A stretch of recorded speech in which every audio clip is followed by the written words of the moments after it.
Communist party মার্ক্সবাদী Memari এক পূর্ব এবং পশ্চিম area কমিটির পক্ষ থেকে আমরা মেমারিতে শোক মিছিল করছি। দলমত নির্বিশেষে এই শোক মিছিলের পা মেলানোর জন্য বিশেষভাবে অনুরোধ জানানো হচ্ছে। বন্ধুগণ, ভারতের কমিউনিস্ট পার্টি মার্ক্সবাদী প্রাক্তন পলিট ব্যুরো সদস্য এবং পশ্চিমবঙ্গ সরকারের প্রাক্তন মুখ্যমন্ত্রী কমরেড বুদ্ধদেব ভট্টাচার্য আজ সকাল 8:20 কলকাতার নিজ বাসভবনে প্রয়াত হয়েছে। তার স্মৃতির প্রতি শ্রদ্ধা জানিয়ে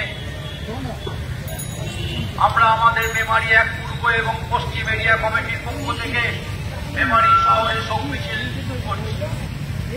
দলমত নির্বিশেষে এই শোক মিছিলে পা মেলানোর জন্য আমরা পার্টির